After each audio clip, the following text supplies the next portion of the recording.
작년에 일간신문에 참 우리 마음을 흐뭇하게 하는 사연이 소개되었습니다. 전남 광주에서 한 버스 기사가 비가 폭우처럼 쏟아지는 가운데 운전을 하다가 정류장도 아닌 고갯길에 정차를 했습니다. 그리고 급해 그 버스에 타고 있던 승객들에게 죄송합니다. 잠시만 기다려 주세요. 제가 수레를 밀고 오겠습니다. 그 말씀을 하시고 버스에서 우산도 받지 않으시고 내려서서 건너편에 있는 수레를 끄는 할머니에게로 달려갔습니다. 그래서 그 수레를 뒤에서 밀어주는데 워낙 폐지가 무거워서 수레가 밀려 올라가지 않는 것입니다. 그러니까 그 할머니하고 자리를 바꿔서 이제 그 버스 기사분이 그 수레를 끌었습니다. 그리고 언덕 꼭대기까지 수레를 올려둔 다음에 다시 뛰어와서 버스에 올라탔습니다. 그런데요, 그 버스 기사분의 그 선행이 그때가 처음이 아니라는 것입니다. 작년 4월에 그 노선에 투입돼서 한 5번 정도 그 어르신들 그 수레를 끄는 모습만 볼 때마다 버스를 정차시켜 놓고 그렇게 밀어드렸다는 것입니다. 사실 이 모습을 상상만 해도 얼마나 우리 가슴을 훈훈하게 만들어줍니까? 그런데요, 이렇게 우리 주변에는 이런 따뜻한 마음을 가지고 살아가는 사람들도 참 많지만 오히려 그에 비해서 우리의 마음을 참 아프게 하는 그렇게 살아가는 사람들도 참 많이 있습니다. 여러분, 최근에 그 흥행하는 영화 설국열차라는 영화를 혹시 보셨는지 모르겠습니다. 저도 아직 보지 못했는데요, 그 영화는 그 장마르크 로세트의 프랑스 만화를 원작으로 한 영화입니다. 하도 사람들이 그 입소문에 의해서 그 영화가 흥행이 돼서 도대체 그 영화 스토리가 어떤가 하고 제가 한번 살펴봤습니다. 그 스토리가 이렇습니다. 이제 지구 온난화가 점점 이루어지니까 그 인류가 기술을 개발합니다. 온도를 낮추는 기술을 개발하는데 그 기술을 잘못 사용해서 온도를 너무 낮춤으로 말미암아 전 지구가 빙하기에 덮이게 되었습니다. 그래서 인류가 다 멸망 위기에 놓여 있는데 유일하게 살아남는 것은 그 달리는 열차를 타야만이 살아남을 수가 있습니다. 그 열차가 설국열차인데요, 1년에 한 바퀴씩 지구를 돕니다. 가장 앞에 칸에는 힘 있고 돈 있는 사람들이 타고요, 가장 꼬리칸에는 가난하고 힘이 없는 사람이 탑니다. 그런 세월 속에 17년을 열차가 달렸습니다. 그 꼬리칸에 탔던 사람들이 그 열차를 다스리는 1인자가 주는 그 영양갱을 먹고 사는데요, 도저히 이렇게는 살 수 없다. 우리가 저 앞칸으로 가보자. 그래서 반란을 일으키고 이제 한 칸 한 칸을 점령해 가면서 마지막까지 점령하는 그런 영화 스토리로 되어 있다고 합니다. 저도 아직 보질 못해가지고. 그런데요, 그 영화를 제가 본 글에 설명해 주는 사람이 자기가 영화를 봤는데 마지막 장면이 그렇게 마지막 자기들이 원하는 마지막 칸, 가장 앞칸을 차지해서 엔진을 탈취했는데 어떻게 영화가 끝났냐면 그 주인공이 창밖에 있는 곰을 서로 그냥 바라보면서 영화가 끝나더라는 거예요.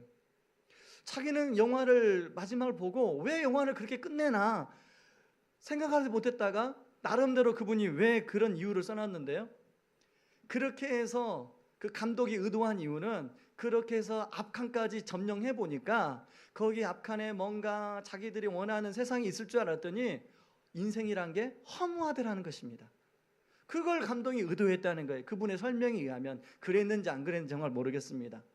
제가 왜 서론에서 이런 말씀을 드리냐 하면은 오늘 우리가 읽은 본문의 배경을 이해하려면 오늘 이 서론의 이야기가 함께 좀 필요하기 때문에 그렇습니다. 오늘 본문은요, 누가복음 22장의 내용을 이해해야만이 오늘 본문을 좀 이해할 수 있는데요, 누가복음 22장과 요한복음 10장, 13장은 동일하게 최후의 만찬을 배경으로 하고 있습니다.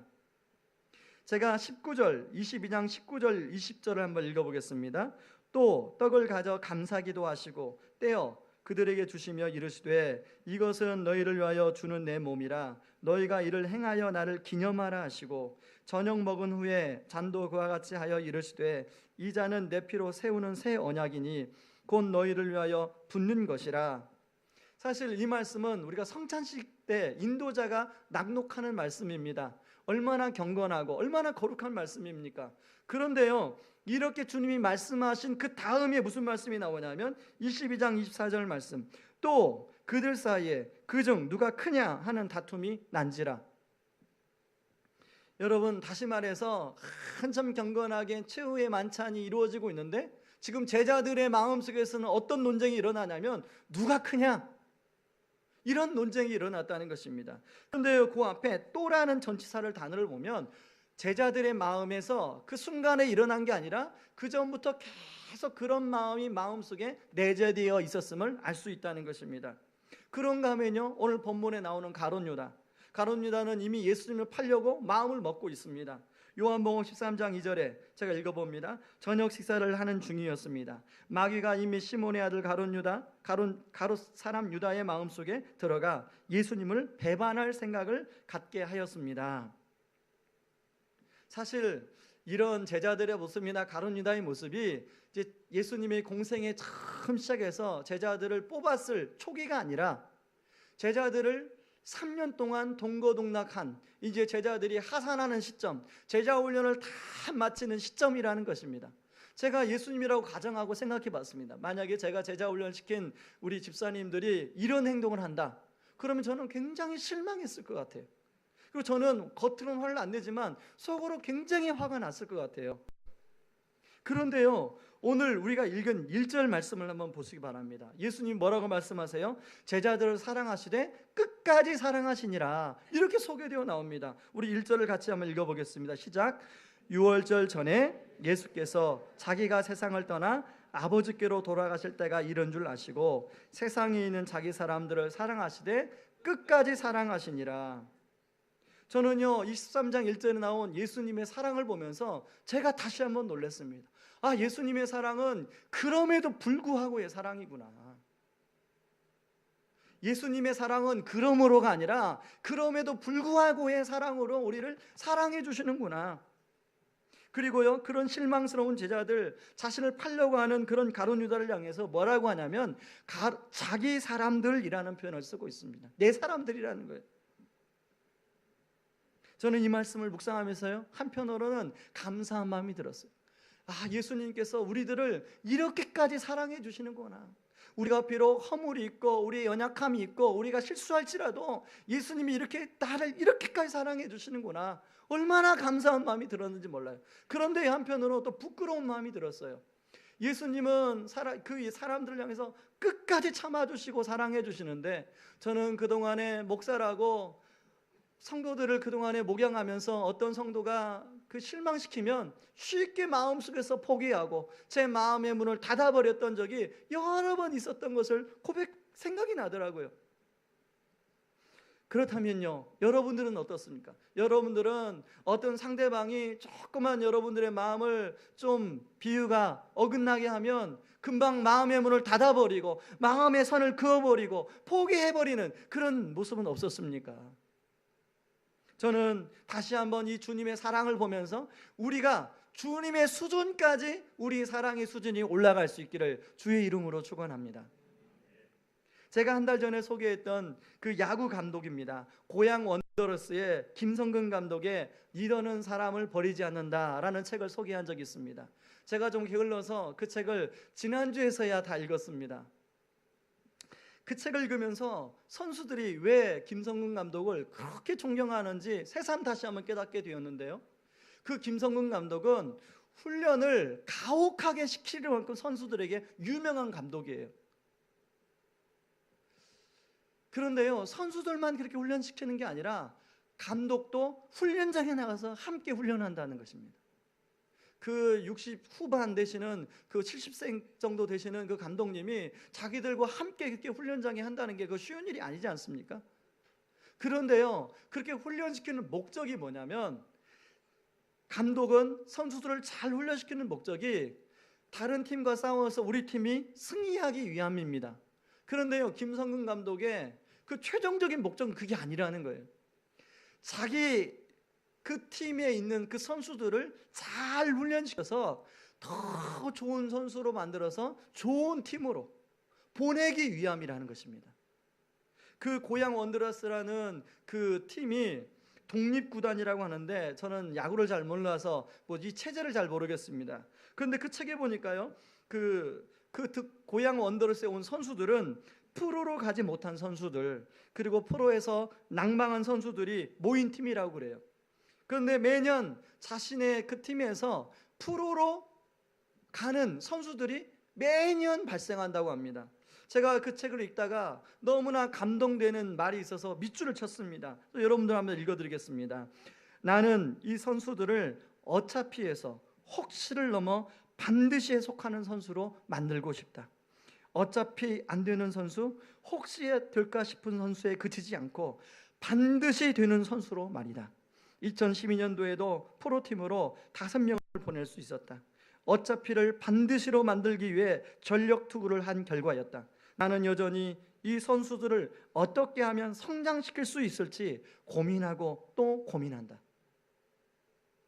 여러분, 이렇게 한 팀을 책임지고 있는 야구 감독도 이런 선수들을 향해서 고민과 기대를 가지고 있는데, 여러분, 우리 주님이 우리의 실수와 우리 연약함에도 불구하고 끝까지 사랑하시는 것은 주님이 우리를 향한 기대를 가지고 계시기 때문에 그렇다는 것입니다. 주님이 제자들을 향한 기대가 있었기 때문에 그렇다는 것입니다.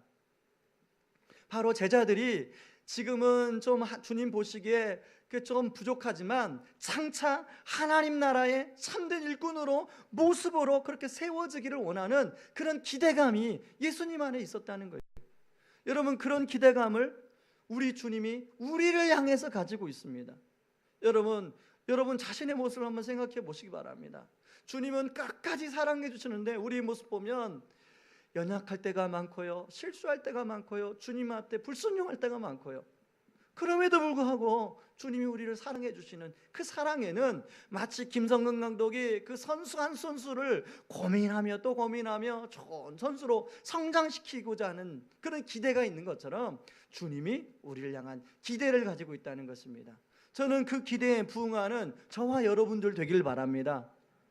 그러므로 말미암아 그 기대가 너희들이 그냥 무리로 살아가지 말고 참 제자로 살아가서 정말로 하나님이 주시는 그 하나님 나라의 기업을 누리는 사람들이 되었으면 좋겠다 하는 게 주님의 기대 아닙니까? 저는 이런 주님의 기대에 우리가 2가지 기도 제목을 가지고 주님 앞에 반응하는 저와 여러분들 되기를 바랍니다. 첫 번째 기도 제목은요, 자신을 씻어 주소서라는 기도 제목입니다. 오늘 본문은 예수님께서 제자들의 발을 씻겨주는 내용이 주로 이룹니다. 사실 지금이야 교회에서 세족식도 하고 발을 씻어주는 게 별 큰 일이 아닌 것처럼 느껴지지만, 그 당시에 신발 문화가 발달되지 않은 곳에서는 온통 돌아다니다 보면 그 발이 더러워진다는 것입니다. 그래서 발을 이제 집에 들어오려면 발을 씻어야 되는데, 주인의 발은요, 유대인의 종이 아니라 이방인의 종에게만 그 일을 맡겼다는 것입니다. 워낙 그게 천박한 행위여서 유대인으로서는 그런 일을 하면 안 돼. 그건 이방인들의 종만이 하는 일이야. 그런데요, 예수님이 갑자기 식사를 하다가 제자들의 발을 씻기는 거예요. 이방인의 종만 하는 행동을 예수님이 하시니까 제자들의 그때 모습이 어떻겠습니까? 당황했을 거 아니겠습니까? 오늘 본문에 보면 이제 베드로 차례가 왔습니다. 그때 베드로가 어떤 반응을 합니까? 저는 예수님 그렇게 발을 씻김당할 수가 없습니다. 저는 예수님이 우리의 스승인데 어떻게 그럴 수 있습니까? 하고 완강하게 거부를 합니다. 그랬더니 예수님 뭐라고 하냐면, 네가 나에게 발을 씻김당하지 않으면 너와 나는 상관없는 사람이 된다. 발을 씻어야 된다. 그랬더니 베드로가, 그러면 주님 발뿐만 아니라 머리도 씻어주시고 손도 씻어주세요. 그랬더니 예수님 뭐라고 말씀하시냐면, 너희들은 이미 몸이 다 씻겨진 사람들이다. 이 몸이 씻겨진 사람들의 의미는 뭐냐면, 너희들은 이미 예수 그리스도의 보혈로 구원을 받은 하나님의 자녀들이다, 이런 뜻입니다. 여러분, 제자들만 그렇습니까? 여기 계시는 저나 여러분을 다 예수 그리스도의 보혈로 구원받은 하나님의 자녀들 아닙니까? 그러므로 우리 몸은 이미 씻겨진 사람들이에요. 그런가 하면요, 그러면 발을 씻어준다는 의미가 무엇인가? 이 말씀을 보면 좀 이해할 수 있는데요, 여러분 요한복음 13장 8절을 스크린에 비추는 말로 다시 한번 읽어보겠습니다. 시작. 베드로가 말했습니다. 제 발은 절대로 씻기지 못하십니다. 예수님께서 대답하셨습니다. 내가 내 발을 씻기지 않으면 너는 나와 상관없는 사람이 되고 만다. 여기서 상관이라는 말은 헬라어로 메로스란 말인데 우리말로 목, 할당, 부분 그런 뜻입니다. 이 말을 쉽게 말하면 이 상업적인 용어인데요. 어떤 A와 B라는 사람이 동업을 했습니다. 그래서 수익이 나서요. 그런 A와 B라는 사람이 그 수익 난 부분의 이익을 둘이 50% 50% 나눠 가집니다. 그때의 이익이 이 메로스입니다. 이 상관이라는 단어예요. 다시 말해서 주님이 너와 나와 상관 있는 사람이다. 하늘나라의 기업을 받았는데 그 기업의 이익을 똑같이 나눠 갖는 사람이 된다는 의미예요. 다시 말해서 주님의 제자로서의 요청이라는 거예요. 무리로서 더 이상 살지 말고 너랑 나랑 상관 있는 하늘나라의 기업을 함께 확장해 가고 그 기업을 누리는, 그 혜택을 누리는 그런 사람으로 너희가 살았으면 좋겠다. 그런 요청입니다. 예수님은요, 우리가 무리로 남기를 원치 않으세요.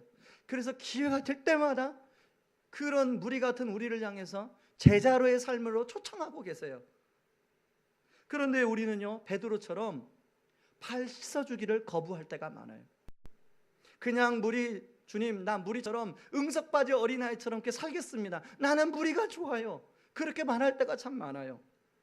근데 주님은 오늘 또 우리에게 응석바지 어린아이가 아니라 네가 성장하는 제자로 나랑 함께 같이 갔으면 좋겠다, 이렇게 초청하고 계시는 거예요. 저는 오늘도 이 예배를 통해서 우리 주님의 초청이 여러분의 심령 가운데 들려질 수 있기를 주의 이름으로 축원합니다.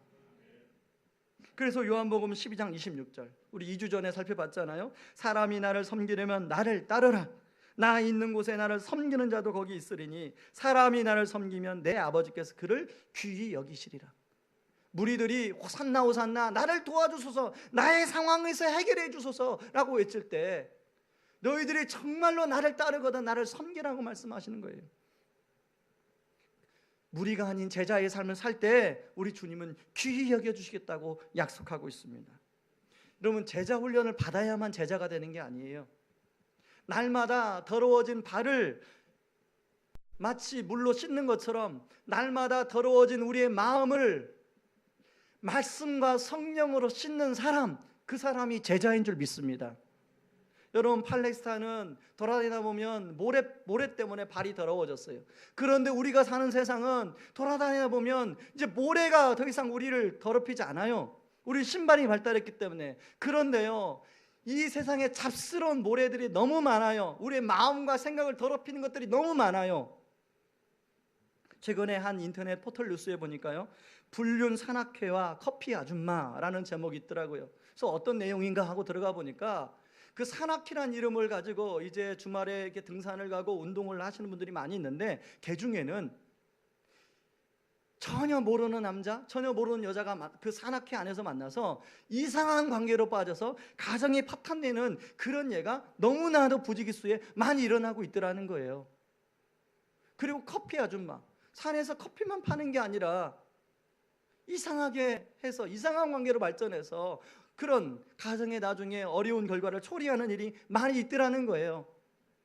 여러분, 우리 주변에 모락산, 그리고 또 산을 잊어버렸습니다. 백운산, 광교산, 아무튼 이 산들 근처에도 우리 성도님 얘기 들어보니까 그런 사람이 있다는 거예요. 여러분, 이것뿐만 아니라요, 우리의 마음과 생각을 더럽히는 유혹거리들이 얼마나 많이 있습니까? TV만 키면, TV 안 켜도 요즘 스마트폰에만 보면 그냥 자고 일어나면 우리 마음과 생각을 더럽히는 것들로 온 천지에 온 천지. 최근에요, 서울 여성가족재단이 설문조사를 했습니다. 성경험을 했다는 496명의 청소년들을 대상으로 첫 번째 성경험을 한 나이가 몇 살입니까? 설문조사를 했더니 13세, 14세라는 대답이 가장 많이 나왔어요. 다시 말해서 중학교 1학년, 2학년 때 그런 경험을 첫 번째 했다는 것입니다. 여러분, 이게 다른 나라 이야기가 아니에요. 우리 아이들의 이야기예요. 여러분, 저는 이 이야기를 들으면서 저도 중2 아들을 가지고 있는 부모입니다. 아, 우리 애는 안 그러겠지. 또 6학년, 5학년짜리가 있어요. 우리 애는 안 그러겠지 하는데 실제로 걔들한테 물어보면 알 거 다 알아요. 저는 우리 아이들을 생각할 때마다 마치 오늘 새벽에 장대비가 쏟아졌는데 그 장대비에 구멍 송송 난 우산 쓰고 학교 가는 우리 자녀들의 모습에 이 세상을 비춰보면, 그러므로 주님은 우리에게 순간순간마다 말씀으로, 성령으로 우리의 더러워진 마음과 생각을 씻어내야만이 가능하다는 것입니다. 제가 최근에요, 우리 큰아이 핸드폰을 한 달간 정지시켰어요. 그리고 최근에 다시 풀어줬습니다. 왜 한 달간 정지시켰다가 다시 풀어줬냐면 이 아이를 절제하는 훈련을 좀 시키려고 그래요. 여러분, 지금 이 아이의 핸드폰이 이제 이 아이한테 해롭다라는 것을 알고 뺏을 수가 있습니다. 아예 뺏을 수가 있어요. 그러면 이 아이가 나중에 자기가 어른이 되었을 때는 마음대로 할 텐데 그때 중독되면 어떻게 책임집니까? 지금부터 이제 부모가 통제할 수 있을 때 그 아이한테 기계를 다루는 훈련을 시켜주는 거죠. 절제하는 훈련을 시켜주는 거예요. 그래서 오늘 아침에도 제가 뺏었다가 오늘 아침에도 제가 숨겼습니다. 다시. 어제 하루 내내 스마트폰만 보고 있더라고요. 얘가 중독에 빠지면 어떻게 해요? 여러분, 저는 그런 측면에서 우리 아이들은 부모가 있기 때문에 행복하다고 생각합니다. 누구에 비해서요? 저에 비해서. 저는 누가 그걸 통제해 줄 만한 사람이 없어요. 우리들은 누가 그걸 통제해 줄 만한 사람이 없어요. 여러분, 남편이 아내가 그걸 통제해 줍니까? 통제하면 네가 뭔데? 이렇게 우리가 반응하지 않습니까? 우리는 더 이상 통제해 주는 사람이 없어요. 그러다 보니까 온갖 잡스러운 것들이 우리 마음과 우리의 생각을 더럽히는 세상 속에 우리가 살고 있더라는 것입니다. 그래서요, 주님은 로마서 12장 2절에 너희는 이 세대를 본받지 말고 오직 마음을 새롭게 함으로 변화를 받아 하나님의 선하시고 기뻐하시고 온전하신 뜻이 무엇인지 분별하도록 해라, 이렇게 말씀하고 있는 거예요. 지난번 말씀드린 것처럼 평양대부흥의 원동력은 회개입니다. 그런데 우리는 이 회개란 단어를 너무나 종교적 용어로 가두어 버렸어요. 이 회개란 단어는 종교적 용어가 아닙니다. 회개란 단어는 인지 행동적인 용어예요. 저는 경영학적인 용어가 회개라고 생각해요. 회개란 용어가 좀 그렇다면 반성, 그리고 변화, 그게 회개 아닙니까? 잘못을 인정하고 그리고 그 잘못을 새롭게 고쳐가고 그로 인해서 변화가 일어나는 삶, 이게 회개 아닙니까? 여러분, 부흥은요, 우리 한 사람 한 사람 안에 말씀으로 조명해서 그것이 잘못된다는 것을 인식하고 각성하고 그것이 삶에서 변화되어 뭔가 액션이 일어날 때, 그것이 진정한 회개가, 그런 회개가 일어날 때 거기서부터 부흥이 일어나는 거예요. 지금이 휴가철입니다. 우리는 휴가를 생각하면 힐링, 그런데 지금처럼 휴가를 보내시면 힐링이 안 되잖아요. 휴가는요, 부흥이 일어나야 휴가가 됩니다. 심령의 부흥이 일어나야 회복이 일어나요. 여러분, 가서 산하러 가셔서 또 좋은 시간, 가족들하고 추억의 시간을 보내시되 반드시 함께 해야 될 게 뭐냐면 말씀과 성령으로 내 안에 나를 조명해보고 새롭게 하고 변화되는 그런 시간을 함께 가지셔야 된다는 것입니다. 저는 우리가 그렇게 삶의 습관까지 그렇게 변화됨으로 말미암아 우리 안에, 제 안에, 여러분 안에 자꾸 변화되고 성장하는 모습이 있기를 바랍니다. 지난 주일날 오후에 가정 세미나를 했습니다. 우리가 좋은 전문 강사를 모시고 가정 세미나를 하면서 많은 분들이 너무 좋은 시간이었다, 이렇게 이야기하는 걸 들었습니다. 저도 그 가정 세미나 강사님의 강의를 들으면서 한 가지 저한테 참 와닿았던 것이 있습니다. 예전에도 이 부모가 뭔가를 치유가 안 되면 그런 치유되지 않은 모습이 우리 자녀들에게까지도 전이 된다라는 사실은 상식적으로 알고 있었어요. 그런데 그 강사님이 그 통계를 가지고 실제로 어떤 분을 상담 사례를 가지고 분석한 자료를 스크린에 보여주면서 강의하는데 할아버지가 치유가 안 되니까요. 할머니가 치유가 안 되니까요. 그 손주가 정신병을 가는 결과가 나타나더라는 거예요. 여러분, 여기 계시는 저보다 다 나이가 많으셔서 이제 자녀들 시집장가 보내서 손주 손녀를 낳고 이제 다 사는, 단 둘만 살든지 혼자 사시는 가정들이 있을 거예요. 그런 분들, 아이고 목사님, 내가 이 나이 뭐 변화돼서 뭐 합니까? 내가 치유돼서 뭐 합니까? 그냥 저는 다 살 거 다 살고 이러다가 주님 오시면 가면 됩니다. 그러시는 분들, 그런 생각 계속 가지고 계시면 그런 생각이 여전히 손주 손녀까지 미치게 된다는 거예요. 우리가 긴장해야 돼요. 우리가 말씀으로 치유되어야 되는 이유가 거기에 있습니다. 저는요, 말씀 하나로만도 사람이 치유될 수 있다고 믿는 사람이에요. 실제로 제가 그걸 경험했기 때문에 그래요. 그런데요, 왜 그런 강사를 모셔다가 같이 세미나를 듣냐면, 상담은요, 말씀이 딱딱해서 우리 말씀을 조명하지 못하는 것을, 상담은 그것을 쪼개고 쉽게 풀어서 우리를 볼 수 있도록, 우리 내면을 볼 수 있는 상 역할을 해주는 게 상담이기 때문에 그렇습니다. 궁극적인 것은 상담도요, 그 사람이 변하려면 결국은 말씀으로 자복하고 새롭게 되어야만이 변화가 되는 줄 믿습니다. 저는 우리 교회 성도님들 안에 이런 말씀으로 변화가 일어나고 치유가 일어나고 회복이 일어나고, 그러면서 날마다 우리의 삶이 새로워지고 성장하고 그런 삶이 되기를 바랍니다. 그래서 가끔씩 동창회 나가면, 오, 당신 왜 이렇게 변했어? 와, 굉장히 많이 변했네. 이런 변화를 우리가 서로가 그렇게 영적 도미노처럼 영향을 주는 그런 교회 공동체가 되기를 바랍니다. 두 번째는요, 다른 사람을 씻어주게 하소서라는 기도 제목입니다. 4절에 보면요, 예수님께서 저녁 식사하던 자리에서 일어나서 겉옷을 벗고 제자들의 발을 씻겨주기 시작합니다. 여러분, 우리가 식사는 허기진 배를 채우는 거 아닙니까? 그래서 금강산도 식후경이다, 그런 말을 하지 않습니까? 아무리 좋아 보이는 것도 배가 불러야 좋아 보인다는 거예요. 그런데요, 예수님이 그렇게 중요한 식사를 잠깐 내려놓고, 식사보다 더 중요한 것이 예수님은 섬김을 가르치는 거라고 생각이 들었던 것 같아요. 왜냐하면 지금 식사를, 한참 거룩한 식사를 하고 있는데 제자들 안에서 누가 크냐 하는 논쟁이 일어나는 거예요. 여러분, 예수님께서 섬김에 대해서 가르치시는데요, 오늘 우리가 읽은 본문은 그냥 단순히 말씀만 가르치는 게 아니라 행동으로 보여주고 있어요.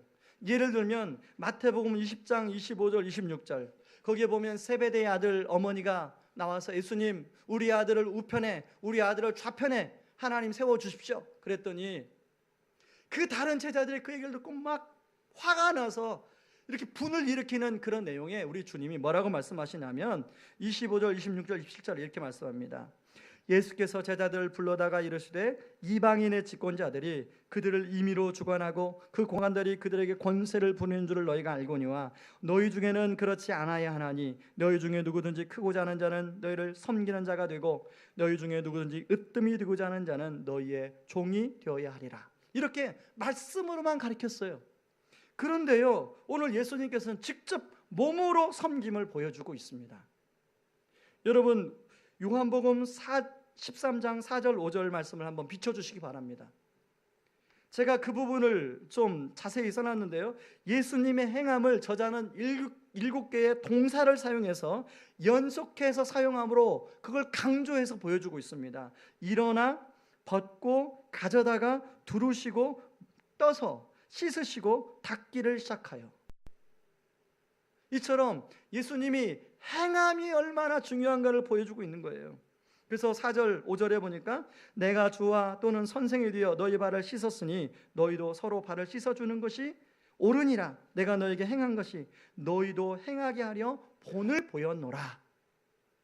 여러분, 교육학에서는 말씀으로 가르치는 것보다도 본으로 보여주는 게 훨씬 효과가 높다고 그래요. 제가 2010년도 말에 플러신학교의 이광길 교수님한테 리더십 강의를 들었습니다. 참, 저는 리더십 강의를 여러 번 들었는데 그 교수님한테 들었던 리더십 강의가 아직까지도 제 기억 속에 남아있어요. 그렇게 인상적이었어요. 그런데 그 교수님이 저는 처음에 리더십 강의를 하신다고 하시길래 이제 처음부터 그동안에 들었던 강의처럼 리더십이란 이렇게 강의를 시작할 줄 알았어요. 그 교수님은 그런 얘기 하지 않아요. 먼저는 자기 삶을 쭉 이야기하시더라고요. 왜 저분이 저런 얘기를 하시나 처음에는 이해를 못했습니다. 근데 나중에 뭐라고 하시냐면 리더십은 가르치는 게 아니라 보여주는 것입니다.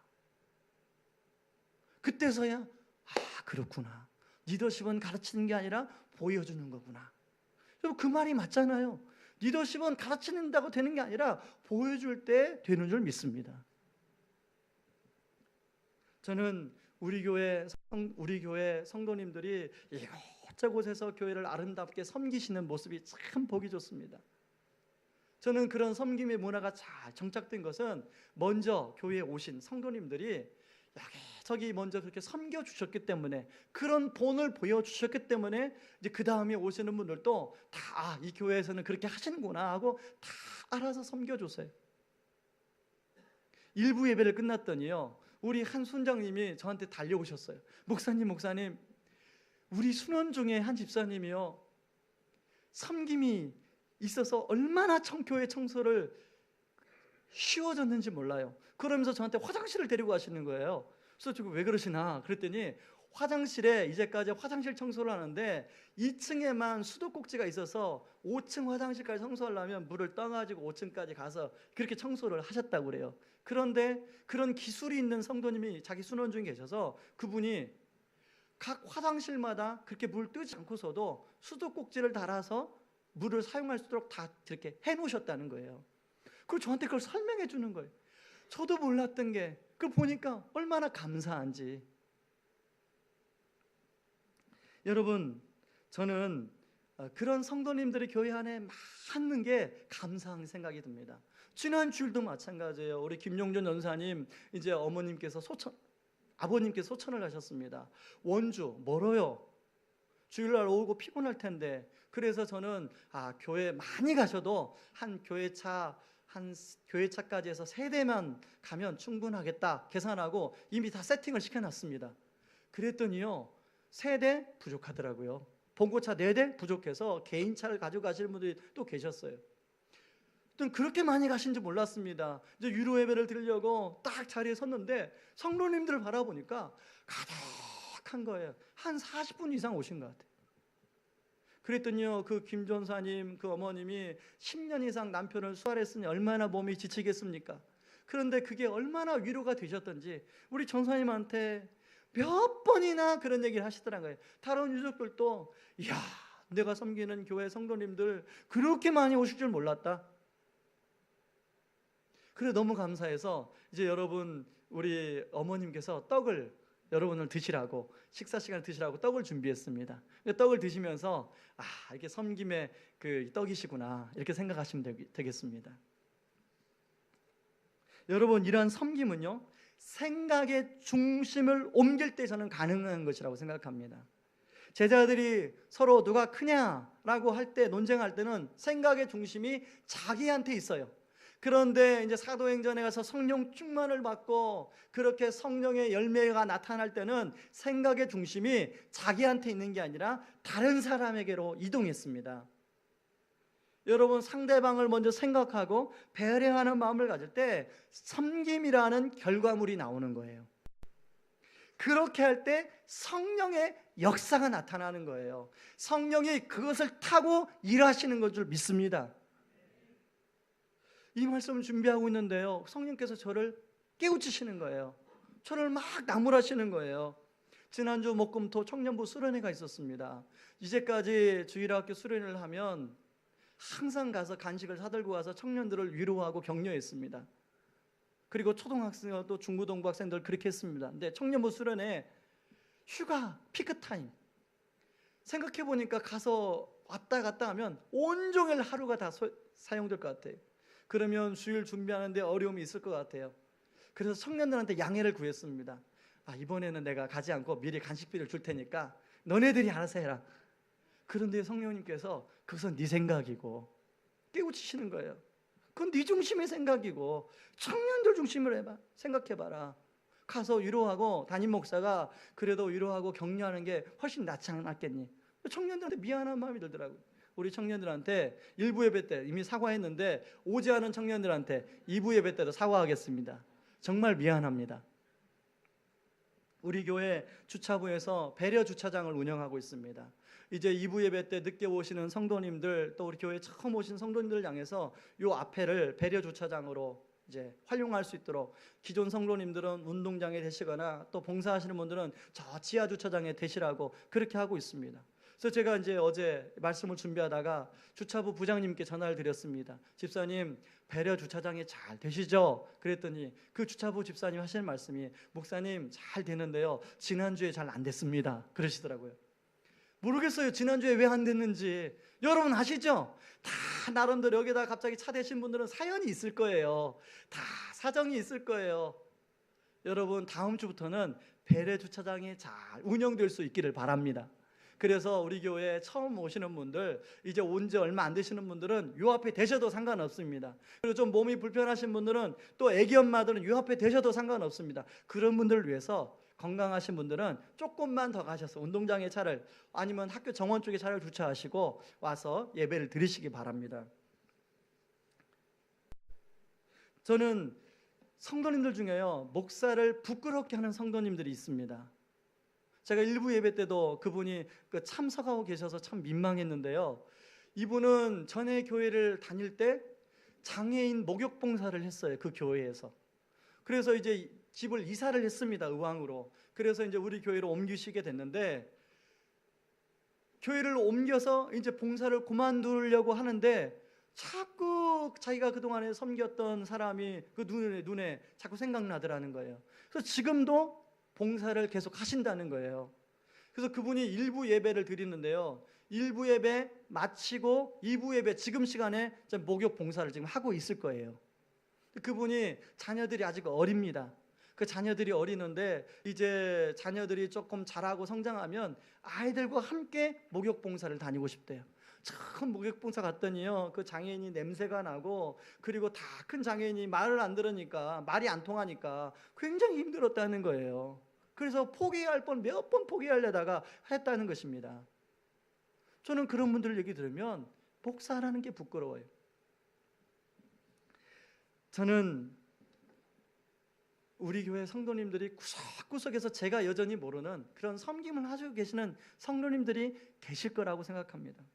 그런 모든 분들이 저의 스승입니다. 저를 도전해 주세요. 그래야 저도 열심히 여러분들을 섬기지 않겠습니까? 여러분, 운전도 마찬가지입니다. 요즘 일간지에서 착한 운전 캠페인을 벌이는데, 우리가 운전할 때 방어 운전을 해야 되는데 방어 운전해서는 안 돼요. 우리는 배려 운전을 해야 됩니다. 저 나름대로 저는 착한 운전하는 사람이라고 생각했거든요. 작년인가 재작년에 우리 성도님들을 이제 봉고차에 모시고 장거리를 갔다 왔더니 어느 성도님이 한참 있다가 제자 훈련하는데 제가 좀 피드백을 좀 하시라고 그랬더니 그 얘기를 하시는 거예요.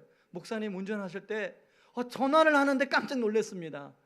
생각해 보니까요, 저도 모르게 이제 신방하면서, 운전하면서 신방하다 보니까 그 막 집을 모를 때는 거기서 운전하면서 전화를 하는 습관이 저도 모르게 들여진 거예요. 그때부터는요, 또 그런 상황이 오면 막 그 성도님의 얼굴이 떠올라요. 저도 착한 운전을 하려고 노력하겠습니다. 여러분도 착한 운전, 그래서 다른 사람을 배려하고 섬길 때 그 운전을 통해서 우리가 가는 그 찻길이 다른 운전자들이 행복하지 않겠습니까? 저는 가끔씩 이 막다른 골목에서 이렇게 밤에 이제 차를 만나다 보면 상대방 차 또 제 차가 서로 그 깜빡이를 계속 켜고 있으면 서로 눈이 부시잖아요. 그러면 어떨 때는 제가 먼저 꺼줄 때도 있고요, 상대방이 먼저 꺼줄 때도 있어요. 그게 얼마나 고맙고 감사한지. 그러면 눈을 내리고 고맙다고, 아니면 깜빡이를 끄고 고맙다고, 그게 배려 운전 아닙니까? 저는 우리가 그런 자그마한 것에부터 섬김이 구현되어지는 그런 삶이 되기를 바랍니다. 이렇게 작은 부분의 섬김을 실천해 나갈 때 주님은 오늘 17절에서 뭐라고 말씀하시냐면, 너희가 이것을 알고 행하면 복이 있으리라, 이렇게 말씀하고 있습니다. 이것이 무엇입니까? 다른 사람을 씻어주는 섬김을 말하고 있어요. 주님은 우리를 무리가 아닌 참된 제자로서 오늘 말씀에서 요청하고 있습니다. 나랑 함께 상관 있는 삶으로 살아가지 않을래? 상관없는 삶을 그만 살고 상관 있는 삶을 살지 않을래? 그렇게 우리에게 말씀하고 있습니다. 저는 저와 우리 성도님들이 주님과 상관 있는 삶을 살아가시기를 주의 이름으로 축원합니다. 그렇다면 우리가 두 가지 기도 제목을 가지고 주님 앞에 나가야 되는데, 첫 번째 기도 제목, 제 자신을 씻어 주시옵소서. 하나님, 제 자신이 온통 머릿속에 마음속에 더러워진 것들이 많은데 그런 것들이 말씀으로 성령으로 날마다 씻어지게 하여 주시옵소서. 그래서 심령의 부흥과 회복이 일어나게 하여 주시옵소서. 심령의 치유와 회복이 일어나게 하여 주시옵소서. 그런 기도가 있어야 되고, 두 번째 기도는 하나님, 다른 사람을 씻어주는 삶을 살게 하여 주시옵소서. 그러려면 생각의 중심이 나에게서 다른 사람으로 옮겨져야 됩니다. 생각의 중심이 나에게서 옆에 있는 아내에게, 배우자에게, 남편에게로 옮겨져야 됩니다. 그런 섬김이 일어날 때 우리 주님은 뭐라고 약속하시냐면 이것을 행하는 자마다 복이 있으리라, 이렇게 임하는 줄 믿습니다. 저는 이 복이 여러분이, 제가, 우리 교회가 누리는 복이 되기를 바랍니다.